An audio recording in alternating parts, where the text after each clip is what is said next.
Poddar group of education की online class में आपका स्वागत है, अभिनंदन है। तो आज हम इकाई 2 का दूसरा पाठ के बारे में अध्ययन करेंगे और वो है संघीय कार्यपालिका, राष्ट्रपति का निर्वाचन एवं शक्तियाँ, प्रधानमंत्री की स्थिति एवं कार्य। तो आज हम इस पे चर्चा करेंगे। देखिए, अलग अलग देशों में कार्यपालिका के अलग अलग रूप होते हैं। आपने देखा, कक्षा 10 में भी आपने पढ़ा था कि सरकार के 3 अंग होते हैं और वो 3 अंग कौन कौन से हैं? नंबर 1 व्यवस्थापिका,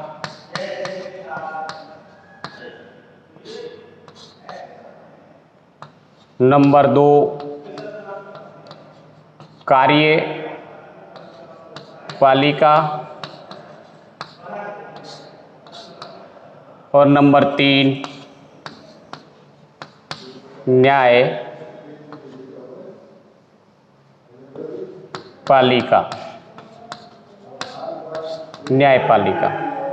ये सरकार के 3 अंग होते हैं। कितने अंग होते हैं सरकार के? 3 अंग होते हैं, व्यवस्थापिका, कार्यपालिका, न्यायपालिका। अब देखिए, व्यवस्थापिका किसे कहते हैं?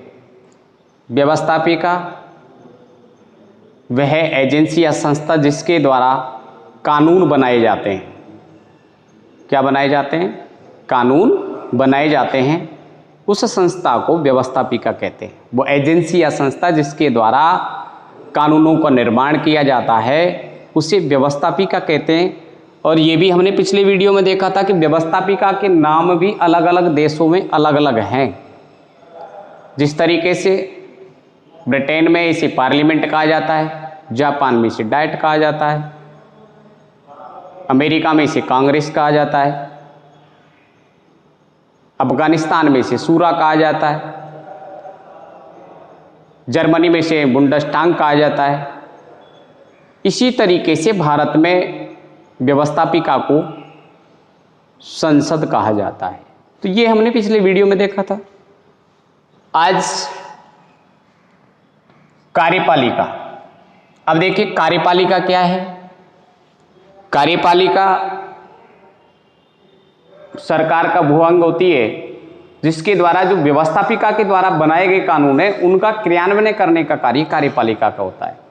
अब हम पारिभाषिक रूप में यदि करते हैं, परिभाषा करते हैं, तो होगी ऐसी एजेंसी या संस्था जिसके द्वारा व्यवस्थापिका के बनाए गए कानूनों का क्रियान्वयन किया जाता है, उसे हम कार्यपालिका कहते हैं। अगली आती है न्यायपालिका। अब देखो, व्यवस्थापिका और कार्यपालिका, व्यवस्थापिका ने कानून बना दिए, कार्यपालिका उसका संचालन कर रही है। यदि ये दोनों एजेंसियां, जो दोनों संस्थाएं हैं, वो यदि संविधान के अनुसार कार्य नहीं करती है या व्यवस्थापिका ने संविधान के अनुसार कानून नहीं बनाया है, तो उसकी जांच करती है न्यायपालिका। और जो कानून संविधान के अनुसार नहीं होते हैं उसे निरस्त करने का कार्य भी किसका का होता है? न्यायपालिका का होता है। ये हमने पिछली वीडियो में भी आपको बताया था। आज हम जो संघीय कार्यपालिका होती है उसका जो संवैधानिक प्रमुख कौन होता है? राष्ट्रपति। औपचारिक प्रधान भी कहा जाता है उसे। क्या कहा जाता है? औपचारिक प्रधान भी कहा जाता है राष्ट्रपति को। तो आज हम राष्ट्रपति के बारे में ही चर्चा करेंगे। उसकी शक्तियाँ क्या हैं, उसका निर्वाचन किस तरीके से होता है और कौन सी पद्धति के द्वारा निर्वाचन होता है, इन सभी को, उसकी योग्यता क्या है, इन सभी के बारे में आज हम चर्चा करेंगे। देखिए, सरकार के 3 अंगों में से कार्यपालिका अंग विधायिका द्वारा स्वीकृत नीतियों और कानूनों को लागू करने के लिए जिम्मेदार है, लेकिन सभी देशों में एक ही तरह की कार्यपालिका नहीं हो सकती। मुख्यतः शासन के प्रकार के रूप में संसदात्मक एवं अध्यक्षात्मक का भेद होता है। अब देखिए, कार्यपालिका जो होती है, एक होती है संसदात्मक कार्यपालिका, ठीक है भाई। दूसरी होती है अध्यक्षात्मक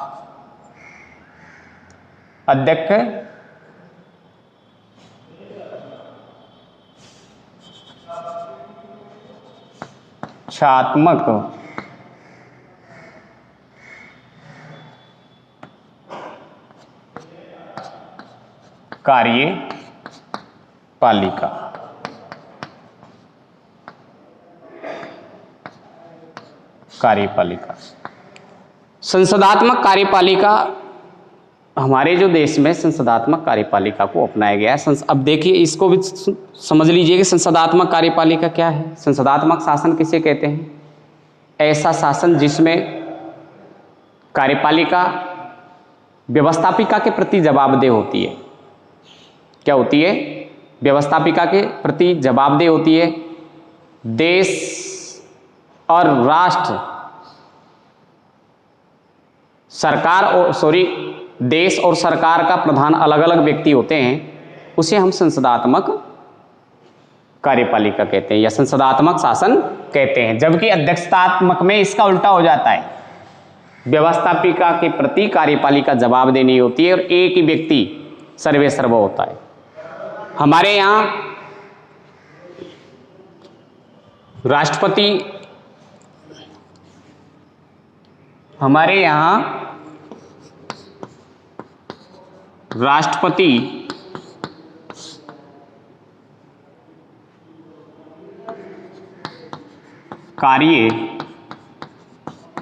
कार्यपालिका, हमारे यहाँ राष्ट्रपति कार्यपालिका का संवैधानिक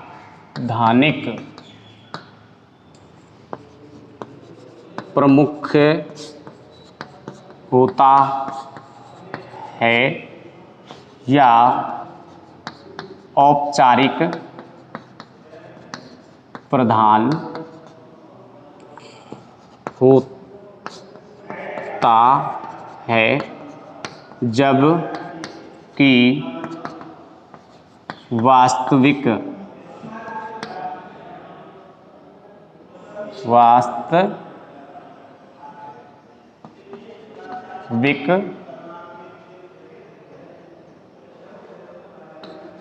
कार्यपालिका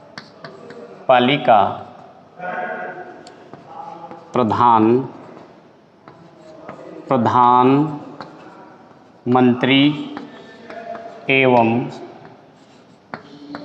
मंत्री परिषद होती है। ठीक है भाई।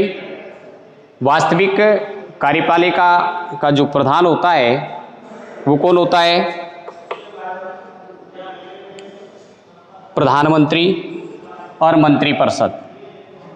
जबकि संवैधानिक प्रमुख राष्ट्रपति होता है, औपचारिक प्रधान भी राष्ट्रपति होता है। सब के जो निर्णय लिए जाते हैं वो सब राष्ट्रपति के नाम से लिए जाते हैं। किसके नाम से लिए जाते हैं? राष्ट्रपति के नाम से लिए जाते हैं। व्यवस्थापिका के सभी सदस्य हो, राष्ट्र का अध्यक्ष एवं सरकार का अध्यक्ष अलग अलग हो। इसे ही हमने पिछले बताया था कि उसे ही क्या कहता था? संसदात्मक शासन कहते थे। अब देखिए,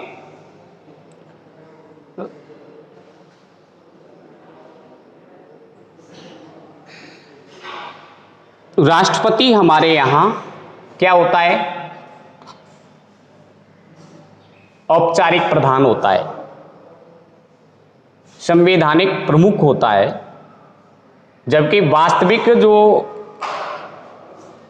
वास्तविक प्रधान है वो कौन है? प्रधानमंत्री।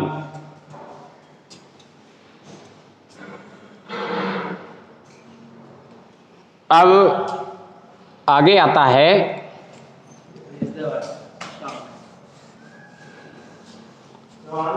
आगे जो आता है वो आता है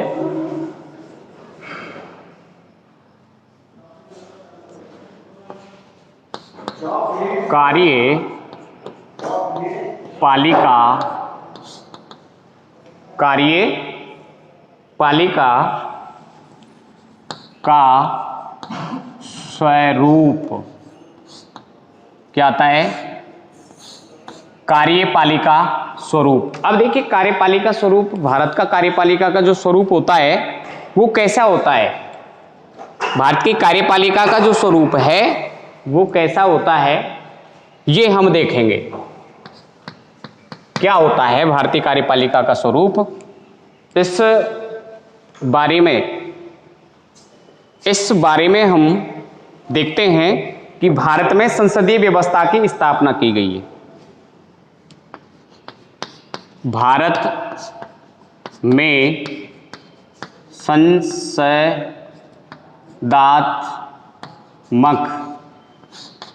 किसकी? संसदात्मक शासन की व्यवस्था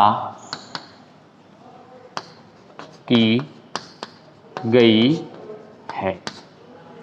भारत में संसदात्मक शासन की व्यवस्था की गई है, जिसमें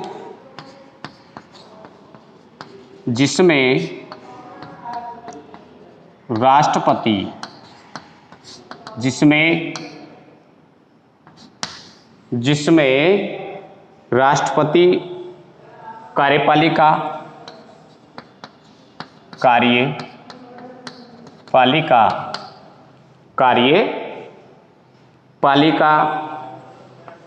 का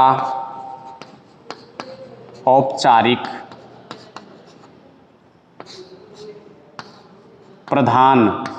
कार्यपालिका का क्या होता है? औपचारिक प्रधान एवं संवैधानिक, जो मैंने पहले भी बताया आपको, संवैधानिक प्रमुख होता है। संवैधानिक प्रमुख होता है। क्या होता है? संवैधानिक प्रमुख होता है। जबकि प्रधानमंत्री एवं मंत्री परिषद वास्तविक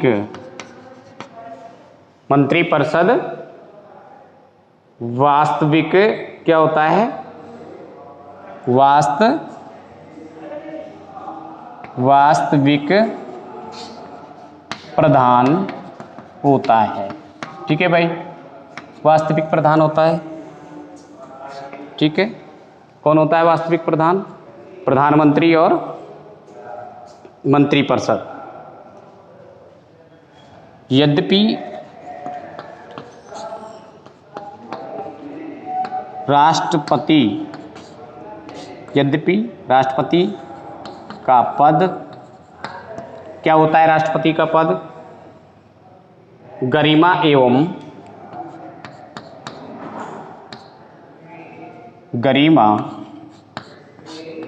एवं प्रतिष्ठा। क्या होता है? गरिमा एवं प्रतिष्ठा। गरिमा एवं प्रतिष्ठा का पद माना जाता है। गरिमा और प्रतिष्ठा का पद माना जाता है। किसको? राष्ट्रपति को।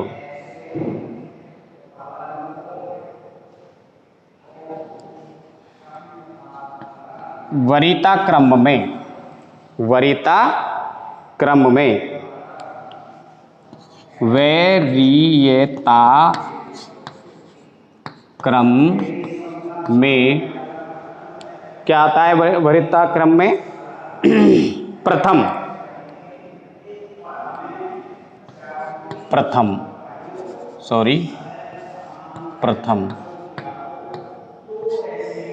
है, ठीक है, वरीयता क्रम में प्रथम है।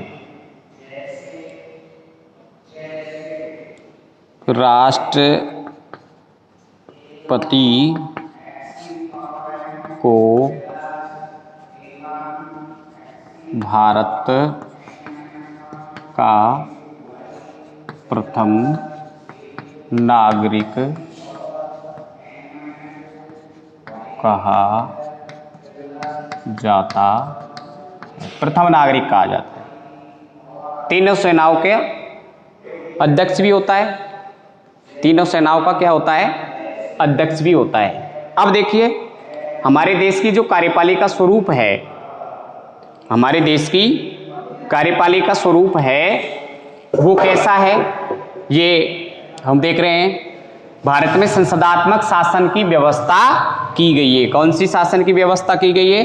संसदात्मक शासन की व्यवस्था की गई है। किसकी? संसदात्मक शासन की व्यवस्था की गई है, जिसमें राष्ट्रपति कार्यपालिका का औपचारिक प्रधान एवं संवैधानिक प्रमुख होता है। क्या होता है? संसदात्मक शासन में राष्ट्रपति संवैधानिक प्रमुख एवं औपचारिक प्रधान होता है, जबकि वास्तविक जो कार्यपालिका का प्रधान होता है वो प्रधानमंत्री और मंत्रिपरिषद होती है। क्या होती है? प्रधानमंत्री और मंत्रिपरिषद वास्तविक कार्यपालिका का प्रधान होती है। वैसे यहाँ लिखा है मैंने,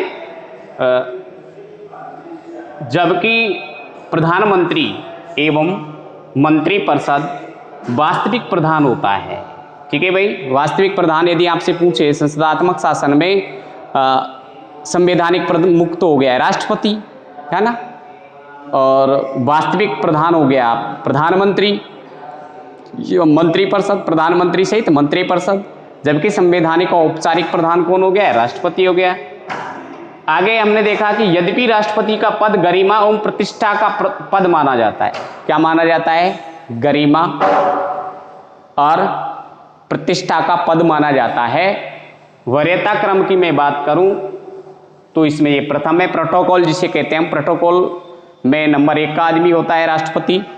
ठीक है, राष्ट्रपति को भारत का प्रथम नागरिक भी कहा जाता है। भारत, यदि आपसे कोई पूछे कि भारत का प्रथम नागरिक किसे कहते हैं तो आप बताओगे भारत का प्रथम नागरिक राष्ट्रपति को कहा जाता है। ठीक है, अब हम देखते हैं कि भारतीय संविधान में राष्ट्रपति पद की व्यवस्था किस अनुच्छेद के तहत की गई है? किस अनुच्छेद के तहत की गई है? तो देखिए, राष्ट्रपति के पद की व्यवस्था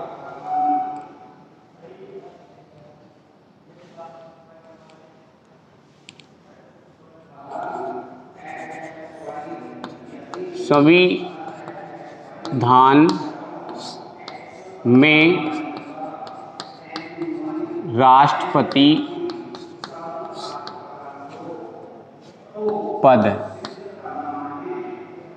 संविधान में राष्ट्रपति पद की व्यवस्था था। संविधान में राष्ट्रपति पद की व्यवस्था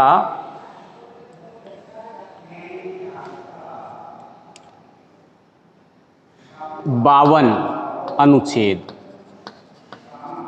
अनुच्छेद 52, अनुच्छेद 52, अनुच्छेद 52 के अनुसार भारत का एक राष्ट्रपति होगा। क्या कहता है अनुच्छेद 52 कि भारत का एक राष्ट्रपति होगा। ठीक है भाई, भारत का एक राष्ट्रपति होगा, भारत का एक क्या होगा, राष्ट्रपति होगा। अनुच्छेद 53 में कहा गया है कि समस्त कार्यपालिका शक्तियां किसमें निहित होंगी, राष्ट्रपति में निहित होंगी, जिनका उपयोग या तो वो स्वयं करेगा या अपने अधीनस्थ कर्मचारियों के द्वारा करेगा। क्या कह दिया, अनुच्छेद 52 में तो कह दिया कि भारत का एक राष्ट्रपति होगा, भारत का एक राष्ट्रपति होगा, लेकिन अनुच्छेद 53 में कह दिया गया कि समस्त कार्यपालिका शक्तियां राष्ट्रपति में निहित होंगी और उनका उपयोग या तो वो स्वयं करेगा या अपने अधीनस्थ कर्मचारियों के द्वारा करेगा। तो इस तरीके से आज हम राष्ट्रपति के बारे में चर्चा कर रहे हैं। आप इसका शॉर्ट स्क्रीन ले लीजिए और आई होप संघीय कार्यपालिका, राष्ट्रपति का निर्वाचन एवं शक्तियां, प्रधानमंत्री की स्थिति एवं कार्य का जो आपका ये अध्याय है, इसमें से एक भी क्वेश्चन गलत न हो, ये मेरा उद्देश्य रहेगा। अच्छे से एक बार नहीं 2 बार देखिए, आपको अच्छे से याद होगा और बोर्ड एग्जाम में पूछा गया इस अध्याय से जो भी प्रश्न है वो आपका अच्छे से आप उसको कर सकें। धन्यवाद।